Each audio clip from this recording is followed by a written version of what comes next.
Kegiatan perekonomian suatu negara tidak hanya meliputi arus perdagangan dan jasa dalam batas wilayah negara saja, tetapi juga arus barang dan jasa yang melampaui batas negara. Dengan kata lain, tidak ada satu negara pun yang mampu memenuhi semua kebutuhannya dan tidak tergantung kepada negara lain. Perkembangan yang terjadi dalam perekonomian dunia berlangsung semakin cepat dan sulit diperkirakan, sejalan dengan semakin lajunya kemajuan ilmu pengetahuan dan teknologi. Dalam lingkup paling luas, kerjasama antar manusia mencakup pengertian kerjasama antar negara.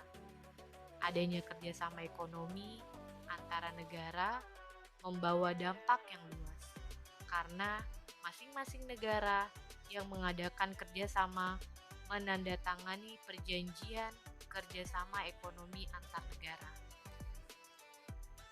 Pengertian kerjasama ekonomi internasional. Kerjasama ekonomi internasional adalah kerjasama yang dilakukan satu negara dengan negara lain atau dengan beberapa negara lain sekaligus melalui kesepakatan-kesepakatan tertentu dengan memegang prinsip keadilan dan saling menguntungkan di bidang ekonomi.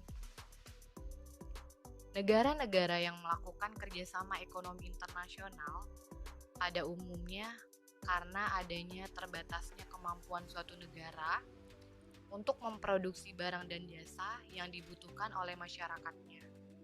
Adanya perbedaan kondisi geografis, sosial ekonomi, iptek masing-masing negara, dan perbedaan faktor produksi yang dimiliki oleh masing-masing negara. Selanjutnya, manfaat kerjasama ekonomi internasional. Antara lain, yang pertama, kemajuan perekonomian. Hal ini dapat dilihat dari aktivitas ekspor-impor barang dan jasa. Yang kedua, menuntut tenaga kerja untuk meningkatkan kecerdasan, keterampilan, dan kreativitasnya. Yang ketiga, menekan harga pokok per unit produksi. Yang keempat, kemudahan mendapatkan bahan baku dan bahan penolong untuk proses produksi. Yang kelima, membuka lapangan kerja baru sehingga dapat menurunkan angka pengangguran dan kemiskinan. Yang keenam, kegiatan ekonomi di Indonesia dapat berkembang karena masuknya modal asing.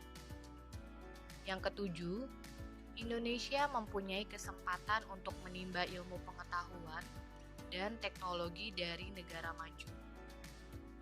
Yang kedelapan, negara dapat mengimpor barang-barang tertentu yang akan mahal apabila diproduksi sendiri.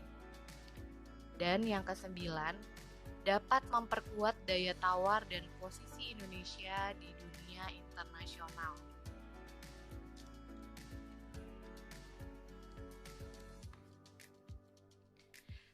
Selanjutnya, bentuk kerjasama ekonomi internasional. Berdasarkan jumlah negara yang terlibat, kerjasama ekonomi internasional dibedakan menjadi dua, yaitu kerjasama ekonomi bilateral dan kerjasama ekonomi multilateral. Yang pertama, kerjasama ekonomi bilateral adalah kerjasama ekonomi antara dua negara. Contohnya, kerjasama ekonomi antara Indonesia dan Tiongkok. Yang kedua, kerjasama ekonomi multilateral adalah kerjasama ekonomi yang dilakukan oleh lebih dari dua negara. Sebagai contoh, ASEAN, Uni Eropa, ILO, dan OPEC. Selanjutnya, berdasarkan letak geografis, kerjasama ekonomi internasional dapat digolongkan menjadi tiga. Yang pertama, kerjasama ekonomi regional adalah kerjasama ekonomi antara negara-negara dalam satu kawasan atau wilayah. Contohnya, ASEAN dan Uni Eropa. Yang kedua, kerjasama ekonomi interregional adalah kerjasama ekonomi antara kawasan satu dengan kawasan lain. Contohnya, kerjasama ekonomi antara ASEAN dan Uni Eropa.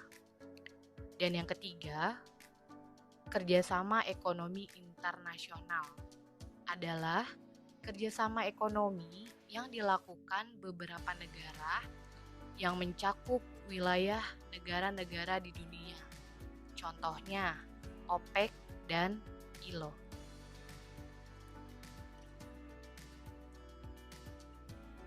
Selanjutnya, dampak kerjasama ekonomi internasional. Dampak kerjasama ekonomi internasional terhadap ekonomi Indonesia yaitu dapat memperkuat posisi perdagangan suatu negara, dapat membantu meningkatkan daya saing ekonomi, dapat menjalin hubungan dagang yang adil dan transparan,